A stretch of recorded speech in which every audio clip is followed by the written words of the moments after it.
funny as Bot Bros. Without intention. Yeah? Well, I'll make a copy of it. I'll type it down and I'll send you a copy. Thank you. Sure. Because I really like Civil War agreement. It's excellent. Anyway, you can join. You can join. Because I'm reading after. Increase our ranks to 7. Sorry, Nick. No. I want to be able to tackle you. Oh boy. You are able You know what? to tackle me. I shall make this fist, and I shall strike thee with it. Exactly. You got it. You got it. They all get it. Because I am the legal second reader. Look at the list, it's there. I will read what I wrote yesterday, and above what I wrote notes after Eric. It's very short. Does play nullify intention? Innocence and ignorance nullify intention? Boxing matches. Domestic boxing matches.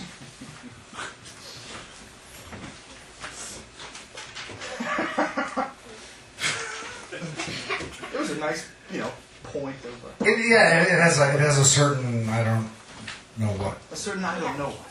Pugilistic tendencies. And this is the poem that I intended to read. And there may be another if I grab a fucking pad. Boxing all This is called It Snaps When It Wants.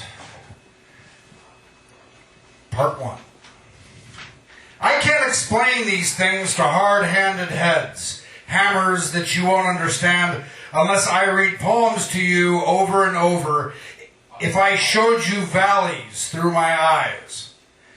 But you'll understand me pressing breasts against my crotch, sitting on porches with cigarettes talking about how the addiction itself is the high inside cocaine. The fun anyway inside cocaine. How bellying up to Bukowski, boxing like we like to fuck Iron Mike for his faults, not discovering the secret diagrams written on the inside of the cathode ray tube, the details only the looker sees, the learner hears. You'll understand Frateur, marijuana, Belgian white, dilettante, half-assed philosopher admissions of being a half-assed philosopher dilettante. Part 2. A constant, long-term, slow-moving addiction to self-denial models itself after the new information I am getting now. Poetry, not like playing the drums, lives like boxing in a slow-motion progression where experiences from where the hell ever, but mostly from poets, readings, comparisons against E. E. Cummings and Creeley, and understanding your poetry sucks. Build, and then, when some old gray guy with the beret reads in a basement about watching television, it all snaps together. Part 3.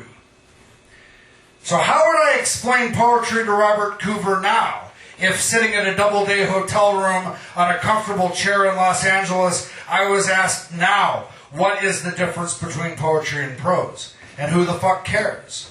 And why do I care? And why should you care? One step deserves the next. Without this, there would be constant experience in the moment. In the moment, without imagination, without pre-memory. And that is not the way of brave breaking of new ground, of idealistic immersion, Emersonian rape of new territory, dreams, potential, and energy, wishing so hard for a cataclysmic catechism of goddamn meaning, final marks, crisis where beauty, truth, beauty, truth, beauty, truth, ugliness, accidental thrusts, where the imagination creates the world new and needs predetermination in misty romantic glens. So we won't talk about Keats. And we won't talk about meter, and we won't talk about flow, and we won't talk about form and quality, or what language does, and the errant hammer of a Pennsylvanian poet flying off the edge of a roof. Instead, we'll talk about what matters tonight, you and I. We will talk about the arm of life stretched long, the sky as it changes over long times among friends. We are lucky to see these friends. About our incidental experience, about how the voice quavers to a cry in the throat of young people holding on where they know there is no holding on.